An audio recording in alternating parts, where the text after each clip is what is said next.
You wouldn't mind travelling to those two areas. We've got a little bit about that coming up. And of course, today particularly, we are going to be chatting with the bomb, with these heatwave warnings rolling out around the state. But right now, it's a concept that challenges us to rethink how we experience joy.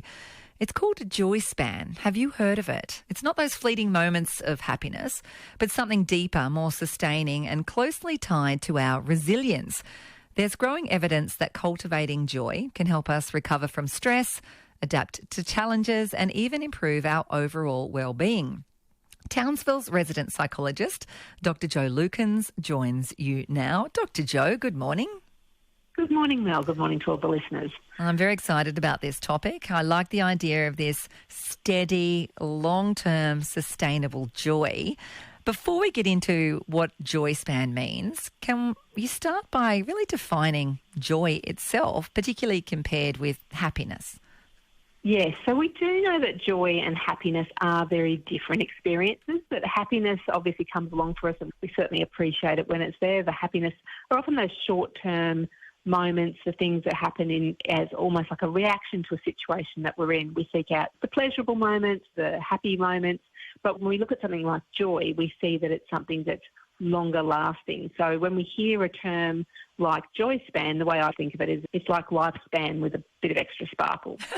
So is it really about looking at if the very nature of joy is more long-term than happiness, which sounds to me by your description is something that we would see as more fleeting, is Joyspan more about the conscious involvement with the length of time that joy remains with us? It is, and I think what happens when we are more joyful, we tend to savour that moment for longer, and I think it's actually the savouring bit that allows it to stay with us for longer. So we have the happy moments, like you said, they're more reactive and they happen in a moment in time, but when we seek out joy, the nice thing about it is it lasts for longer, and so therefore we get all of those great psychological benefits from a much more extended time. Let's talk about seeking out joy compared with just seeking out the fleeting nature of happiness.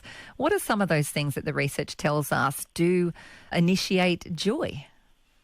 There's a whole range of things that might initiate joy for us. And I guess it's probably very much an individual perspective as to what those things might be. But the nice thing about joy is we can find it everywhere. We can find it in small moments. We can find it in the bigger moments in life. And I think what it's really about for us is when we pay attention to our experiences and we look for the joy, we're much more likely to find it. Having our eyes wide open, that whole time to smell the roses thing. Yes, absolutely. So when we're looking for it, we're much more likely to notice it. And then when we do notice it, we spend just a little moment with it, sitting with it, then we know that we absorb that joy for a little bit longer, and then we get that savouring effect of it.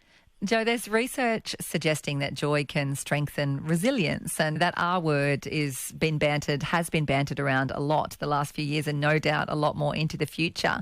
What does the evidence actually tell us about that connection between joy and resilience? This is a really interesting observation that's been made through the research, because I guess what we typically expect is it makes sense, doesn't it, that when we do something fun, when we think about it for a long time, we seek out the joy and those benefits are witnessed.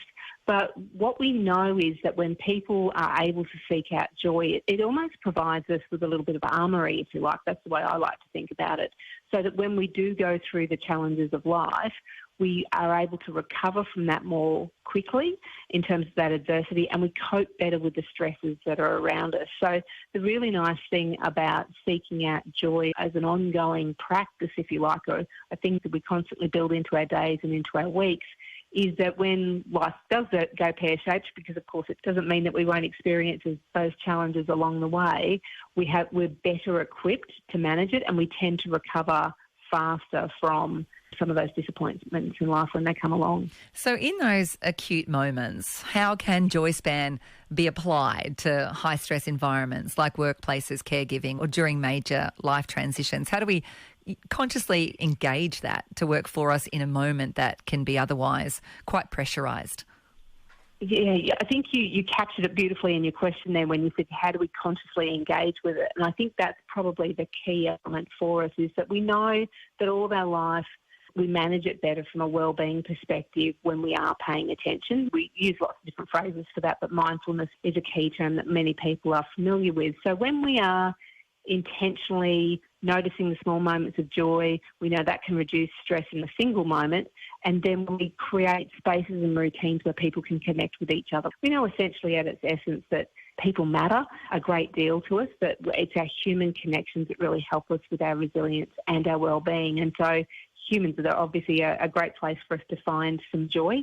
And so when we allocate some time for that, we give ourselves permission to spend time with others, and we connect with others when we're going through tough times, and that's one of the key things, particularly in workplaces, then we increase the likelihood of that joy span being present for us. I guess it's that importance too of remembering not to sacrifice the relationship for a single moment.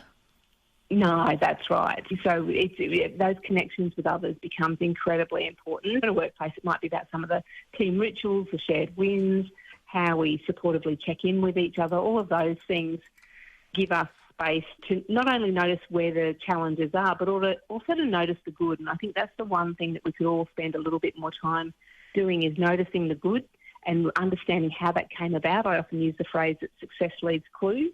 And if we follow the little clues, then hopefully we can repeat them and get more of that sustained joy over time. Success leaves clues. How good is that?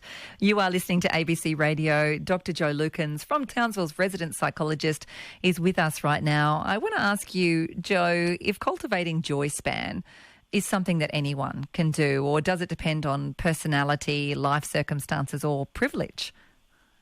There's no doubt all of those factors can influence it, but the very good news for everyone listening is that we know that most people can learn to notice and sustain joy through all of those things that you talked about. So some life environments, some life stresses definitely make it harder, so let's not pretend that it doesn't at time.